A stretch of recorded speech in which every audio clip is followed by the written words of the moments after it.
Hey guys, the summer tennis season is over, kids are back at school, and we are all suffering from those post-US Open blues. It's really such a sad feeling when the tournament gets done. It's like when you finish binge watching a show on Netflix or whatever, and you just don't even know what to do with your life anymore. It's like depression almost. But I gotta say, I am so happy that Coco Gauff won. We have all been following her progress for the past few years, and she has worked so hard to get to this point. I loved how she thanked the people who doubted her for refueling her fire, because it just shows the human side to her and how proving people wrong can be a great motivator. It's also great to see the impact that good coaching can have on a player. It definitely seems like Brad Gilbert has positively impacted how Coco plays, how she sees the moments, the chords, and her opponents. On the men's side, I think the Joker is just making it clear to the world that he is the GOAT and nobody can dispute it. Trust me, I love Roger and Rafa as much as everyone else does, but I can definitely admit that Djokovic is the best player we will probably ever see in our lifetime. I am a passionate tennis fan at the end of the day, so I honestly just want to watch great tennis on the TV, and he definitely brings greatness every single time he steps on the court. I loved how he honored Kobe with his 24th Grand Slam too. I thought that was a really special moment, and now I want to buy this t-shirt, so if anyone knows where I can find it, let me know. Okay, well, this podcast is not about professional tennis, but it is for professionals, for tennis professionals. Today's episode is a great conversation with the one and only Emma Doyle. I haven't personally met Emma, but I have heard her podcast and I've seen some of her presentations at different tennis conferences. She is a brilliant communicator and speaker, but what really impressed me was how humble, open, and honest she was in our conversation. I know you will love hearing from Emma. We talked about her career. She shared some incredible strategies for coaches to use when motivating teenagers, personal stories, and so much more. But before you listen to Emma, I would like to invite you to visit the Vida Tennis website. If you are enjoying these episodes and would like to support the podcast, there is a link there that you can go to make a donation or to check out our merch. We have some fun Vida Tennis merch via a Printify link. It's a pop-up store. It really does mean the world to me that you are listening. And another way to support the podcast is by simply reviewing it or sharing it with someone that you know. All right, get ready to learn from one of the best out there, only here at Vida Tennis. Enjoy.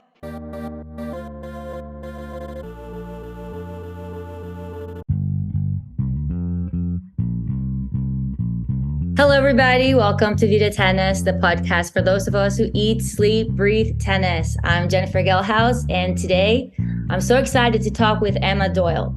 She's a renowned energy and high-performance corporate coach with a background in international high-performance tennis coaching. Emma specializes in training managers and leaders on how to avoid burnout, retain talent, and maximize performance for success.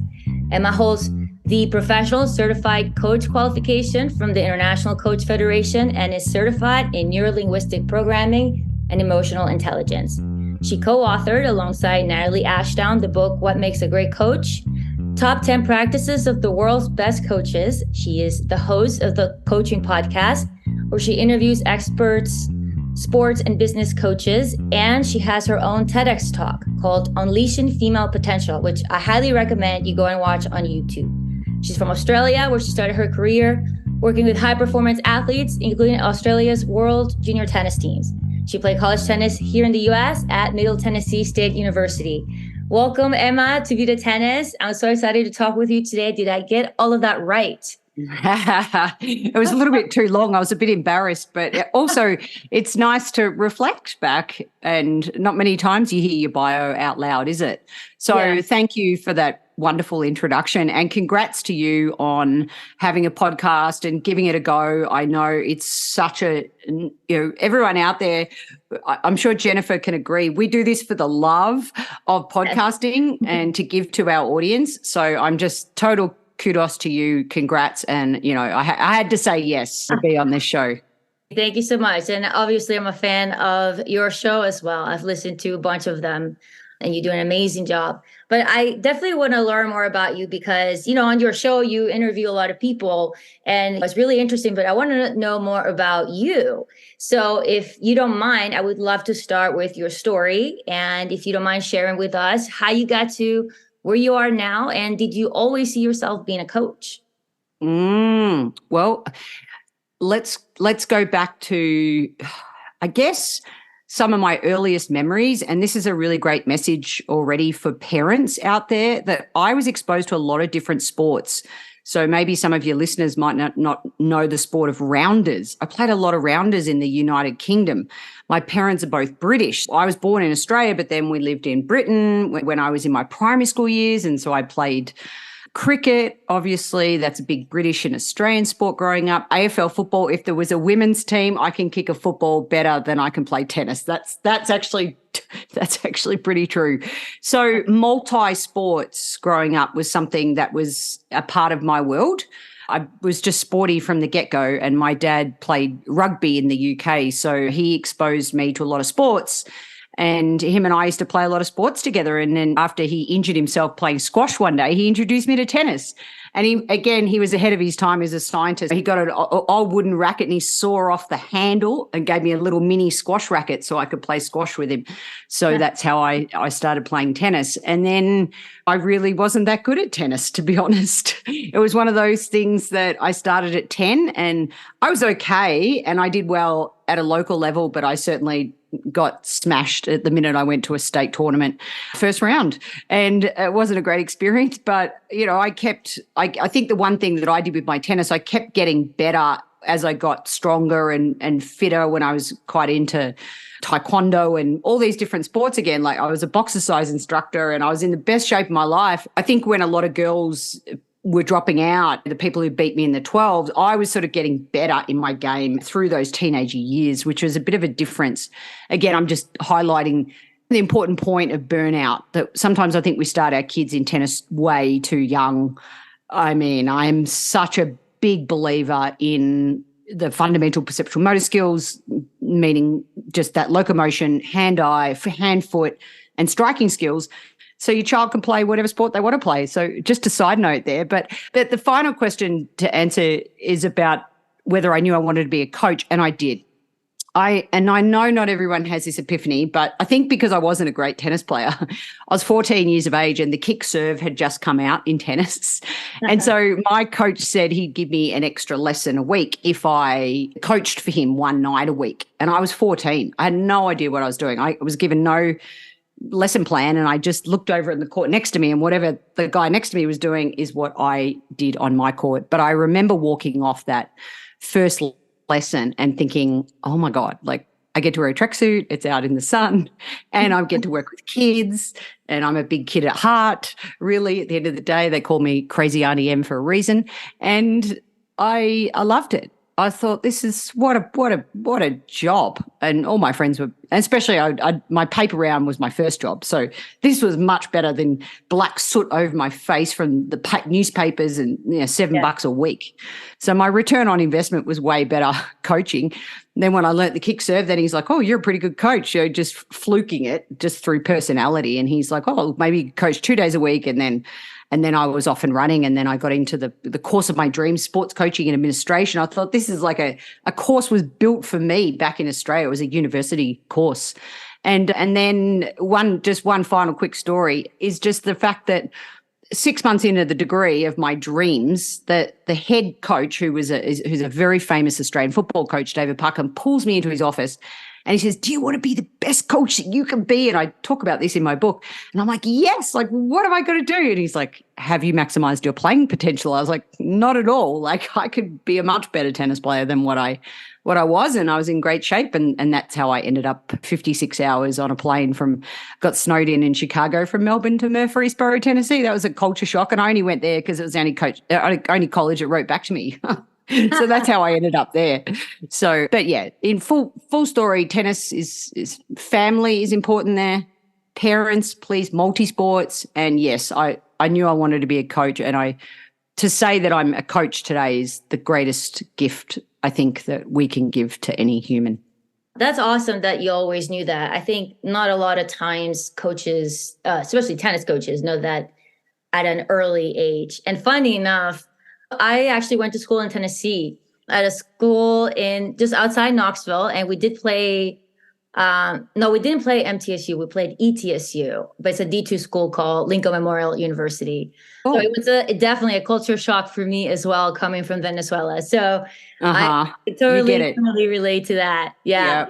Yep. So what actually catalyzed your transition from coaching tennis to now coaching corporate leaders? What made that change for you? This is a great story for your listeners around burnout.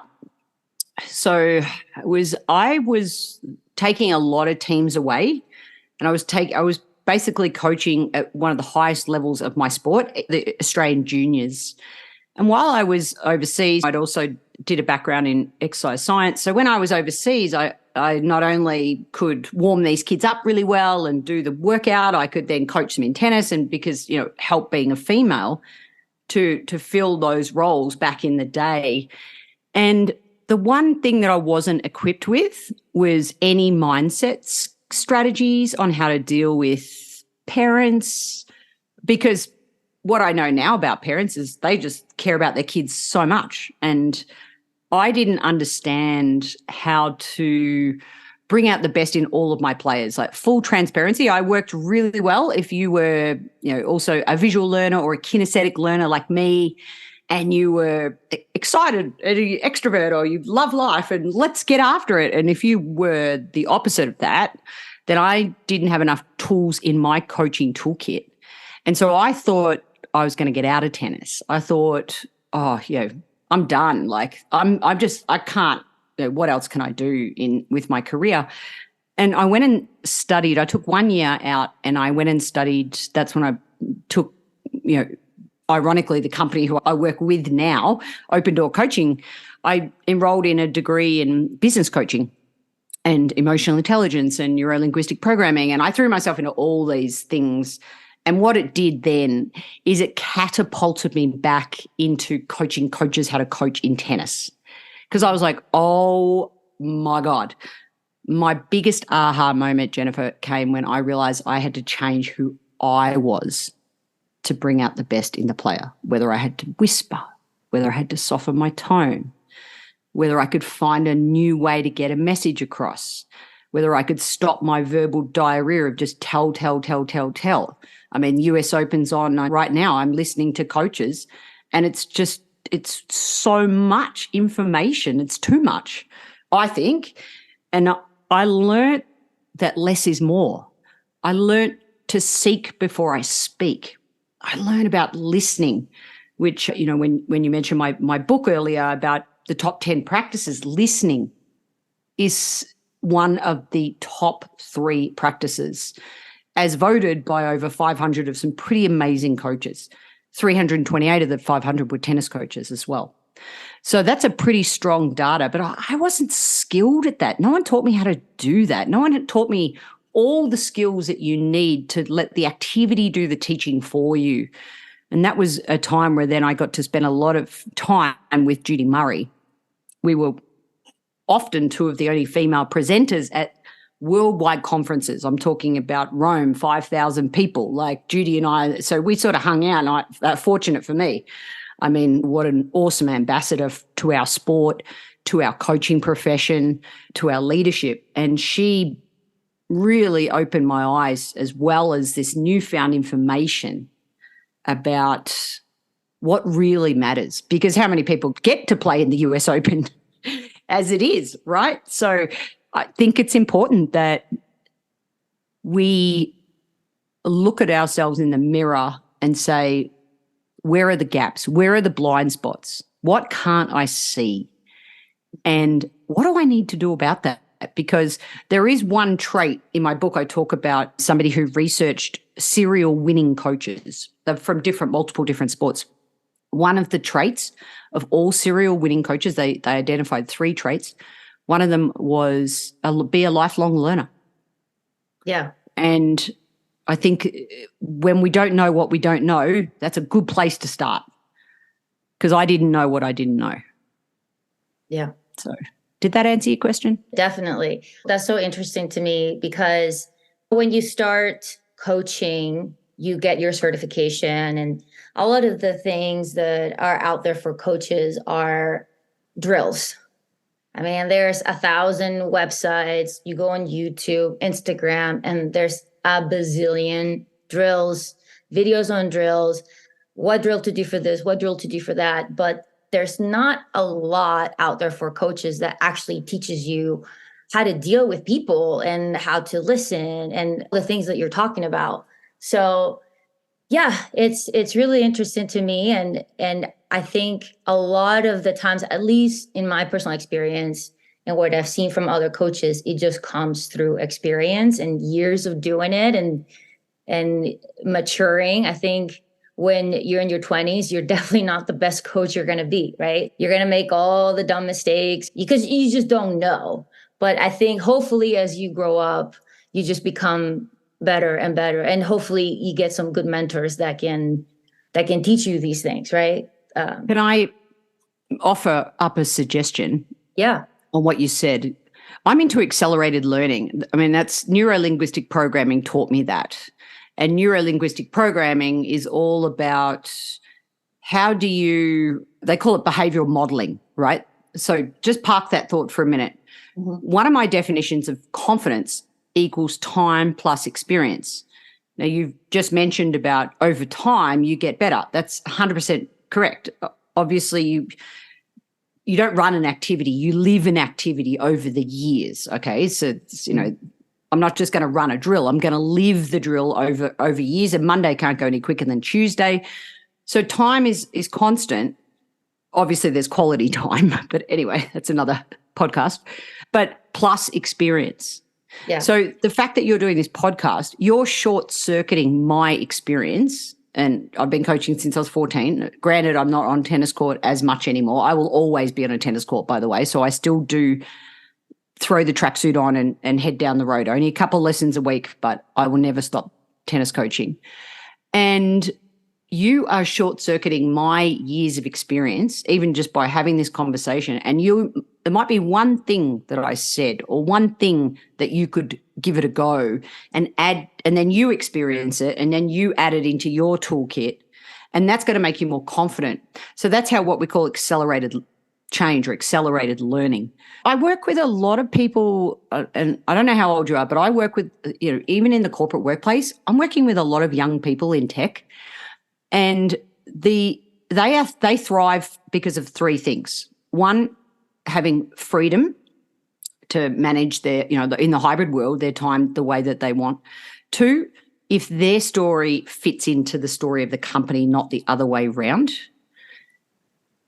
And three is if they have growth. So if they've given a development plan or they've given an opportunity to learn, as you mentioned, from a mentor, etc. This is when young people thrive.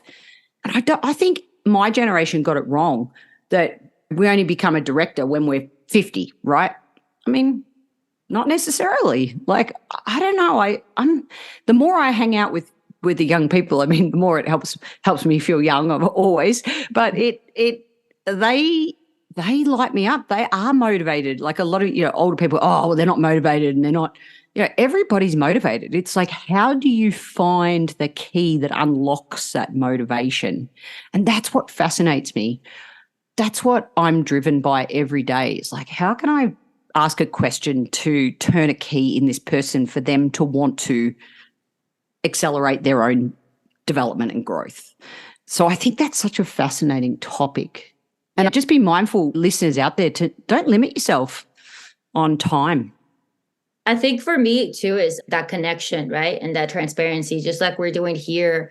You're sharing your experiences and listening to podcasts and things like this. I think that makes a big difference.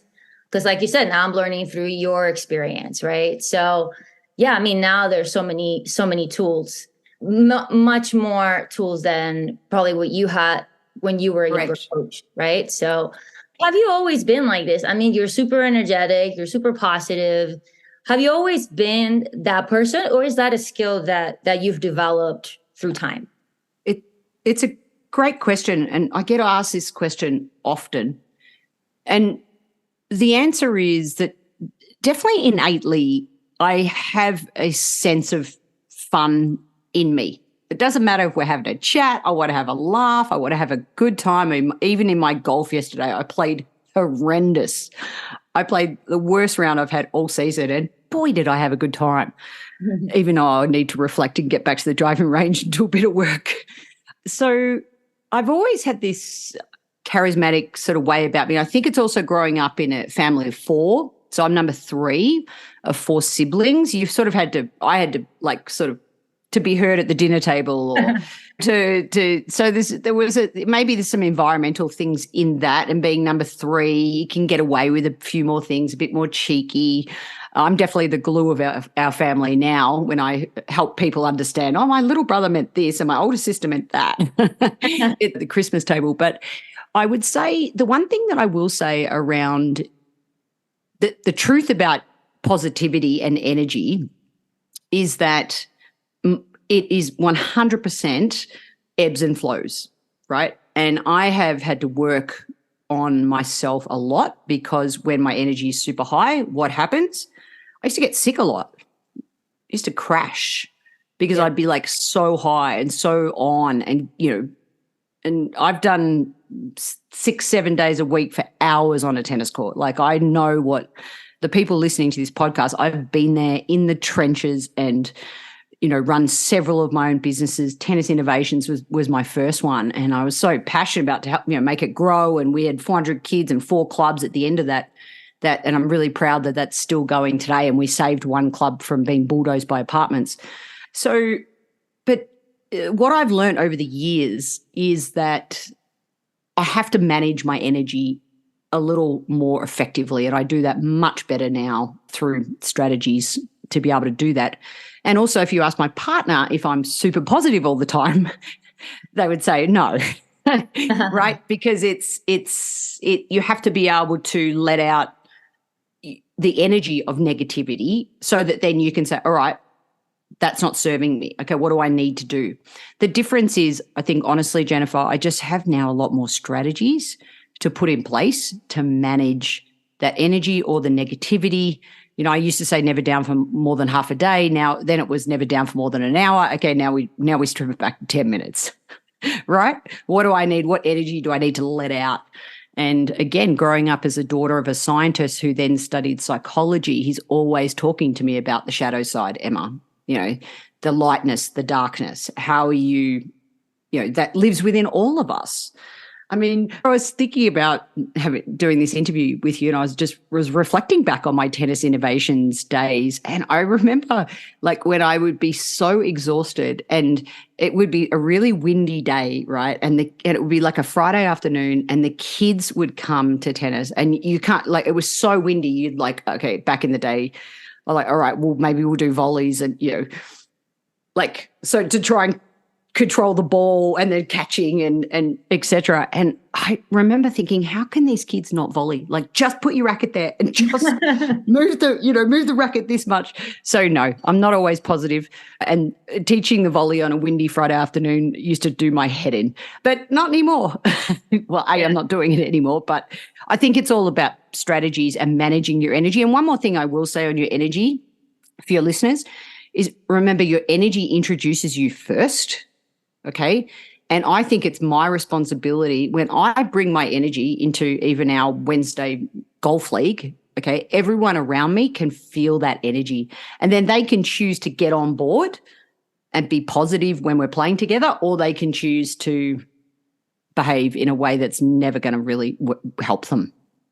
I think coaching has taught me how to be more positive. I think I've always been enthusiastic. I've always been very energetic. But honestly, as a tennis player, I tended to be very negative. Like, the moment that things started going wrong, it was like I would dwell a lot on the error, what happened. And after a loss, it was like, it took me forever to get over it. And I think, again, I don't know if it's through experience, through getting older, or stepping away from competition and now seeing the other side and coaching.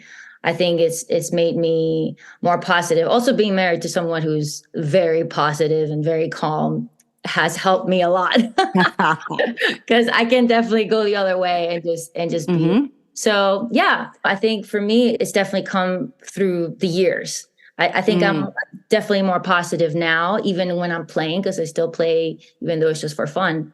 But it's hard to see juniors, and I can relate because I was like that, but it's hard to see it in other people and not really know how to help that. I mean, you can talk to someone and try to get them to see something in a different way, but it's really hard because you can't control their thoughts. You can't really change that too much. Or maybe you disagree with that. I don't know. I mean, you're a motivational speaker, right? I mean, can you actually motivate people? Can you actually, especially teenagers, because teenagers have a lot of emotions, hormones, and things going on at the same time. How do you, or can you actually motivate people to do better, to be more positive, to play better? 100%. Now, if you had asked me that in chapter 1 of my career, I would have said, nah, can't change teenagers, just help them get through those years. And so, I'm not saying that I have all the answers, but what I am saying with my years of experience, what I've learned is that the more deeply curious you can be about the person that is in front of you, the more you will be able to find, I spoke about earlier, that key to unlock the potential that lives within every person, because there is potential that lives within every person. And there's no doubt that our sport of tennis breeds potential individual natured kids who, perfectionists, right? Yeah. They're trying to get it. And our sport is, I think if it's taught correctly, it's all about bravery. It's all about adversity. It's all about resilience. How fast can you get over yourself? Yeah. So let me give you 2 practical strategies to maybe help that I've had a lot of success with. One is what I call the snap release technique, or the butt cap release. Usually I have a racket right next to me. Anyway, you can visualize it, this being a podcast, of course, but basically that you're working within the personality of the child, right? And also I have a great YouTube clip online, maybe you could put in the show notes, about does your personality match your game style? I created it 4 profiles, okay, to help coaches quickly identify what this kid is. They're called the crowd pleaser, the aggressive baseliner, the all-court player, or the consistent player. So let's say you've got a crowd pleaser personality. It's like your Nick Kyrgios, your Bernard Tomic, the kid that's even maybe got ADHD, the one that's, really snaps easily, gets really mad, very hormonal. As you said, the hormones are flying all over the place, which they are.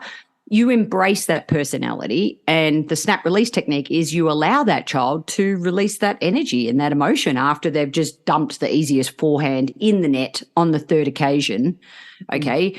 And they lift up a rubber band around their wrist and they say, you stupid idiot, or whatever they want to say, they can say it. And then when they snap the rubber band or hair tie, whatever, on their wrist, they say the word stop. And then that is then all about then to flip them into thinking tactically about what they need to do on the next point.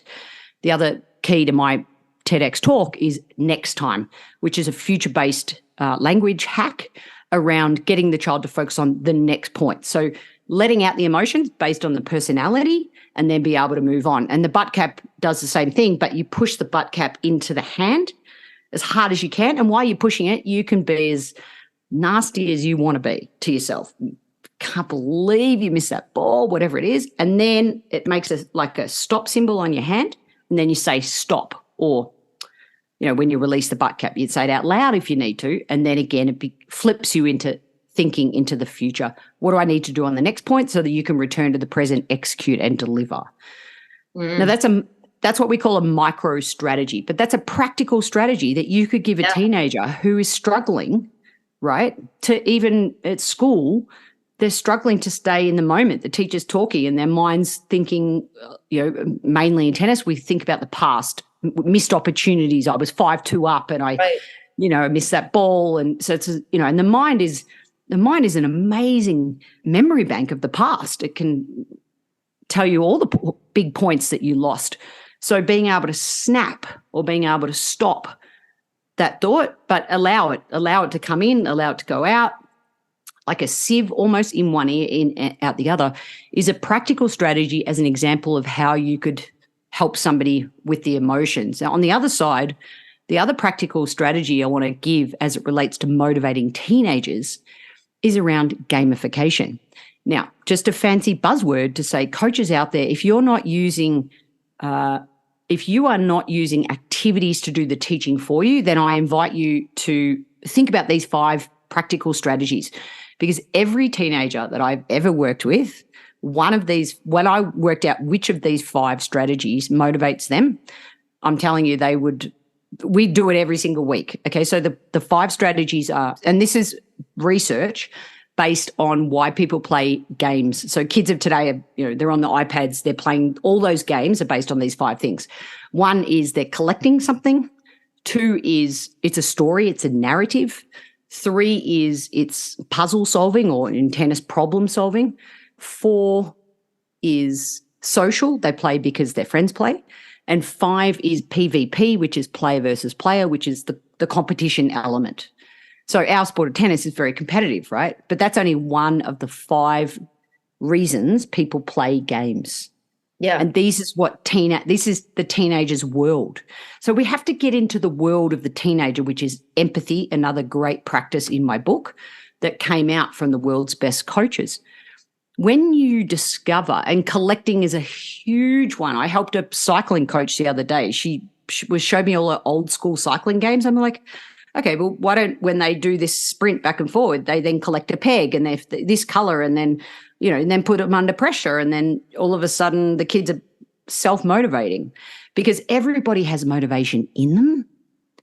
It's our job to unlock and find the key. And if you just go, oh no, that's too hard, those kids are just like in the way too hard basket, I don't even understand them, then find another key, like find another strategy, find another way to open up who they are and become deeply curious, because you can motivate kids and adults. Because all the things that I just mentioned, by the way, I use in the workplace. It's crazy. Thank you so much for sharing those strategies. That's great.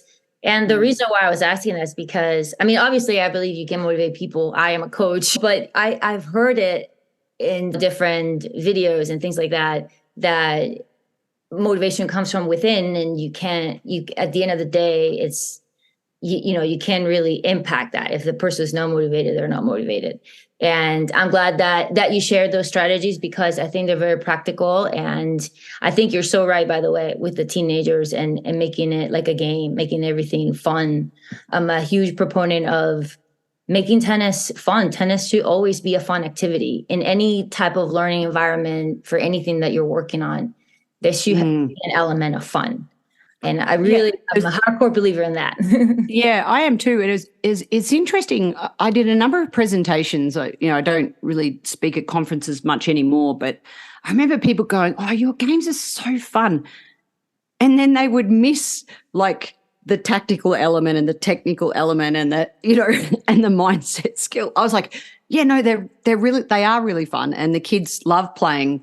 My Harry Potter Golden Quidditch game is still one of the kids still love that game, right? It's just a bunch of cones. You got I use a yellow golf ball and I hide it under one of the cones, right? But they've still got to be able to hit the space to be able tactically to be able to then remove the cone to try and find the golden snitch. And then they have to shake hands. They have to say, thank you for making me a better player. And they have to tell each other one thing that each other did well. So they're like, oh, such a fun game. And I'm like, and what was the tactical objective? And they were like, well, it was just like rally. And I'm like, okay, let me demonstrate again so you can explore that, or ask the kids that. I'm a huge fan of that as well. Too many times I will say one thing I think we need to change in the coaching industry, and this is one of the reasons I do my podcast. The biggest problem we have, if I go past any sort of tennis club and I just stand there and listen, is just this overflow of directing and telling. instead of setting up an activity and saying to the kids, hey, give them a go at it first. And then what do you think the activity's about? What do you think the objective is? What do you think the goal is? Okay, yep, they might answer, okay, it's if we hit it past the service line, get 2 points. Okay, yep, that is the goal that's the gamification side of the. So therefore, what do we need to do that? Oh, we've got to hit it higher over the net. Okay, we've got to lengthen our contact point, right, to be able to get the ball deeper. It's something that's a very simplistic example, but too many times the coach is like, okay, what we're going to work on today is depth, and what we need to do is keep our head still through that contact point and really lengthen out that contact point, and we're going to work on hitting past the service line. It's like, why would you just tell these kids all this? This next generation doesn't learn that way. They learn by doing. They learn by seeing. They learn by getting their hand. They want to have more of a collaborative approach. It's also often the way that modern parenting is as well, when done really well. So anyway, that was a side note. I had to throw that in. I was just thinking about all the things that you were saying. That's really good. But I do want to kind of switch gears for a second and talk about your book, if you don't mind. What was it like, first of all, to read a book? And if you can maybe just give us the elevator pitch version of what you think makes a great coach after all the research that you have done and writing your book and everything. Yeah, great. Thanks for asking. If anyone does want to write a book, please don't hesitate to reach out, because I made all the mistakes. It took me 6 years. The only good thing was that I kept collecting the data so that over the length of time. So I'm really proud of that. But I'm also really proud that it was before AI. I mean, I slaved over every single word in the book. And then Natalie Ashdown, who's the CEO of Open Door Coaching, she put red pen through the entire first 6 chapters, and I put it down for another year, and I needed a reference letter from her, and she's like, how's that book going? I'm like, it's never going to be finished. And so she's like, well, why don't you throw my name on it and I'll help you, bring it into shape for you. So she was my sort of human AI that was able to take my ideas and my thoughts, which was very heavily based on my podcast. When I asked people in 1 to a maximum of 3 words, what makes a great coach? And took the data and put it into the top 10 practices. It is very much about my journey as well. So there are stories about it's a heavy tennis book, but if you were a business coach, you should be able to pick it up and transfer the lessons into business as well. So, and on that note, also, can I just show you asked me what I think makes a great coach. And these are, I know this is an audio podcast, but if anyone's looking for a Christmas gift for their coach, you can put your own 3 words on the mug here on what makes a great coach. This good friend of mine, she makes them. And yeah, so just a little promo for her. I'll give you the link.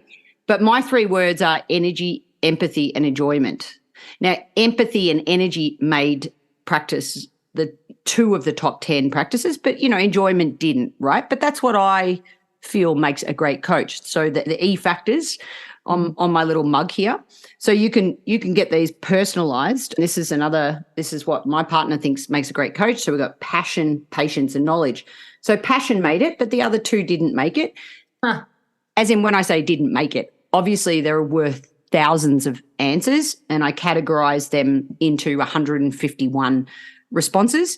And then some people also answered in a little sentence, like reading energy. Bethany Maddox-Sands said that. Someone who listens, Judy Murray, said that. Or people gave me 3 qualities. So there's so many qualities that go into what makes a great coach, which is the cool part. And the book is really for anyone out there. If you are a coach already and you're feeling a little even stuck, there's reflection questions at the back of every practice. We don't call them chapters, we call them practices, because you don't go, oh, listening, yeah, I do that, tick the box, like done, right? Yeah. So these are practices, and they're really, they're important practices. If you're a young coach and you're like, okay, what's all this other stuff about?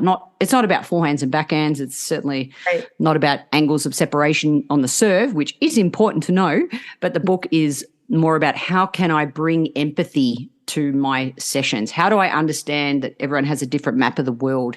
How do I develop decision-making in tennis? I cannot believe how many times coaches make the decision for the child. even I believe at red ball, we should be giving 2 decisions, cross line, high, low, deep, short, whatever, soft, hard in terms of, what they want to do with the ball. Orange ball, then we go to 3 decisions, rally, attack or defend, because the court now becomes longer, not wider, longer. And then at green ball, then we give open decisions. Hey, how do you want to play, and what are you noticing about your opponent? What weaknesses can you see in your opponent? So that's an example. That's practice 1 in the book, decision making. So there's so many elements that goes into what makes a great coach. I'm really proud of the book. Thank you for mentioning it, because it took me so long. So it's a bit of, my blood, sweat and tears went into it. I hope people check it out. I invite them to. I'm going to get rid of the word hope. That's not really me. I invite you to check out the book, and also, if you're not sure, the Christmas gift. I love that. Do you like this? Absolutely. Because you know what I'm going to ask you, don't you? What are my 3 words? Of course. I think for me, being present is really important. Present, focus. I think that goes together. I think being intentional. I don't like just going through the motions. I think that it's just a waste of time for everybody. And I also think fun. I think you learn better when you're enjoying what you're doing. So absolutely.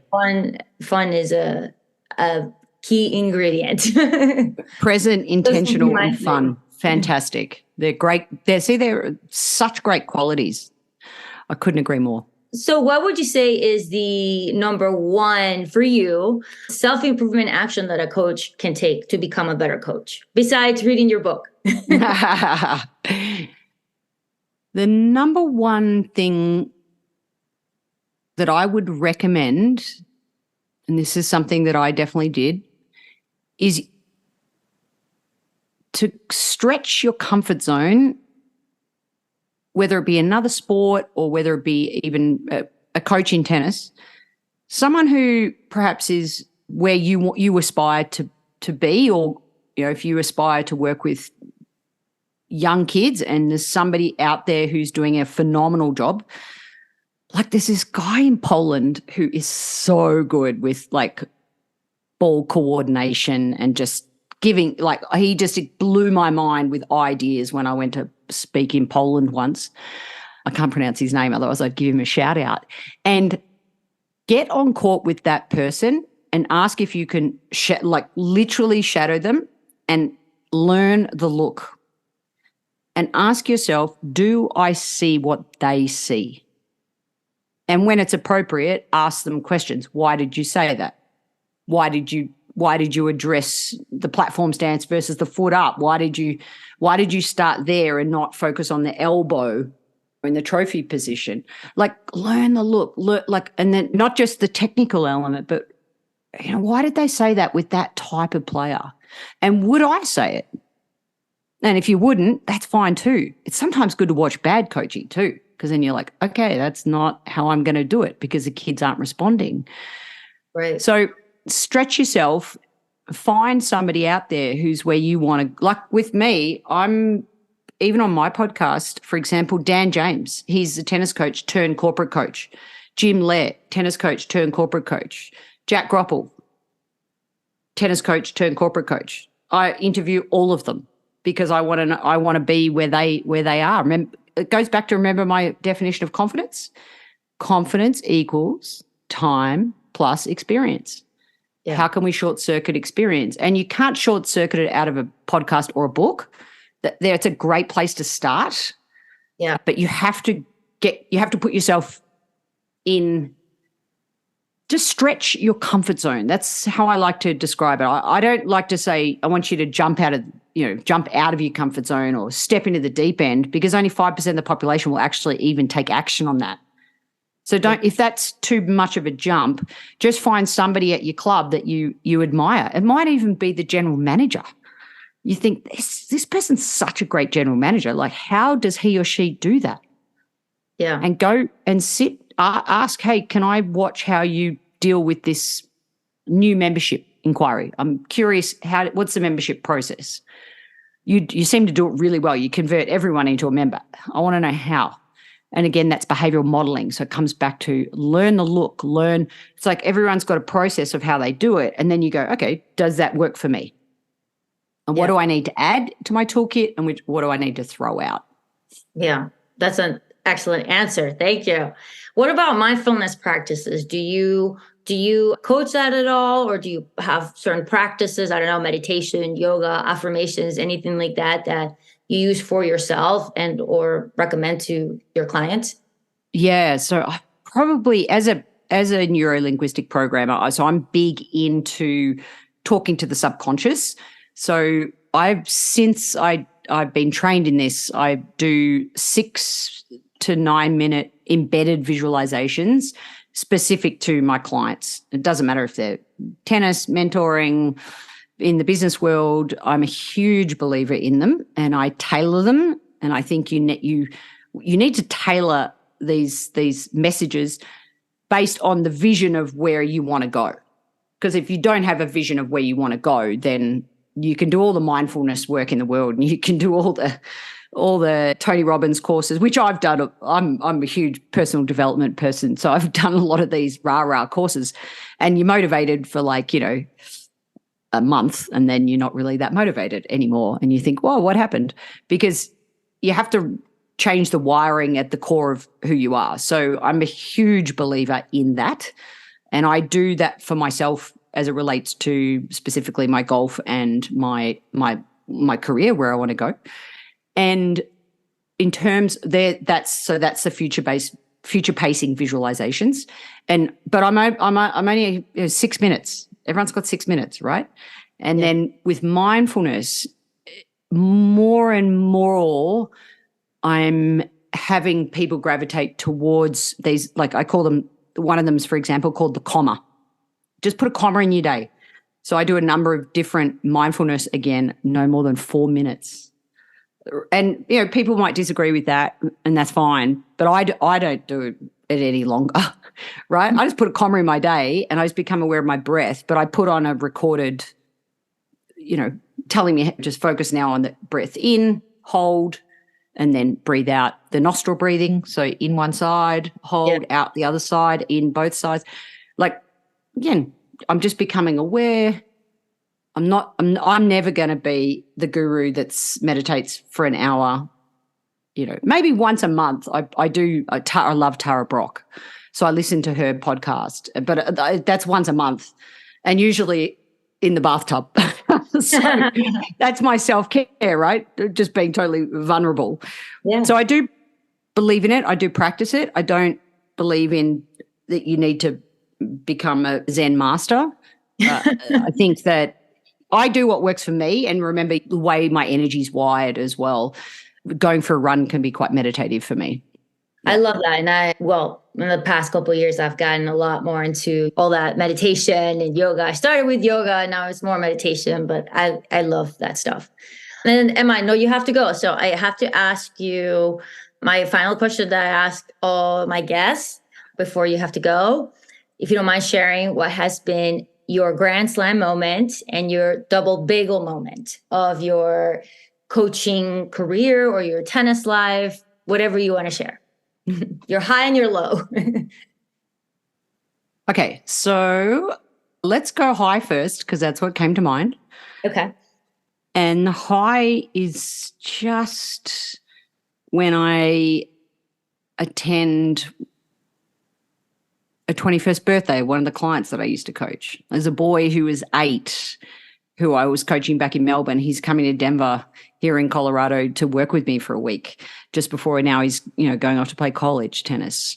Attending a funeral of a dad who's, I worked with for a long time, and watching his daughter give the speech, and just seeing the people that they can become. The companies that I'm working for now, like when they come back and say something that I never expected because of just, again, a question that I asked, it's given them newfound insight. I'm not saying it's a bit of a tricky question too, because you don't want, it's not so much an accolade or a Grand Slam moment, or yeah, sure, I've represented Australia 20 times and I've never had a worse than 6 finish. We've won 4 Asian Oceania titles, and I can go back to those moments, but it's the moments where that experience then catapults somebody to step into their greatness with their career and taking the foundation of tennis, or taking the foundation of how I entrusted them with decision-making skills, and now they're making great decisions in their life. So I can't pinpoint it to one moment, and I don't take the credit for them doing that. I'm just so glad I had an opportunity to provide an environment for them to step into their greatness. Right. It feels good. Yeah. So I think let's go with that one. Mm-hmm. The double bagel moments. God, I think I've had a lot of them over my journey. I think also never really of playing early in my career. It was very hard to get jobs at a high level because, I didn't play besides MTSU. I mean, whoopee-doo, right? So, but now in the corporate world, when I say I was a D1 college tennis player, everyone's like, wow, that's fantastic. Yeah. So I think sometimes there was a couple of jobs that I went for that I just missed out on because of my playing background, which I thought was a bit of a limiting factor. I think being a woman in the industry there's a number of people that along the lines you'd say that didn't support my presentations and totally disagreed with what and really made life uncomfortable. Yeah. And so I found that really challenging. COVID was extremely challenging. As a motivational speaker, my whole life just disappeared in 1 week of all the speaking engagements that I had. And every time it's forced me to reinvent myself. So I think I have them frequently. I think even now it's not easy what I'm even attempting to do right now. And I have double bagel moments frequently. Yeah. And then I have my pity party for 10 minutes, and then I get over myself. And then I say, right, okay, what's next? Right. We all have our moments. And what I always like to say is that a lot of times the worst moments are what propels you even farther in your career. For sure. So you hit the wall, but you bounce back higher. So that's been my entire life. I feel like I've had great parents that basically said, I've been traveling my entire life. Travel's a huge part of my journey. And what I realize is every time I travel, actually, let's finish on this story. So I went to Greece, and I'd seen a James Bond movie about all these Greek monasteries on top of these rocks. Okay. Yeah, I've seen and the I was picture. like, yep.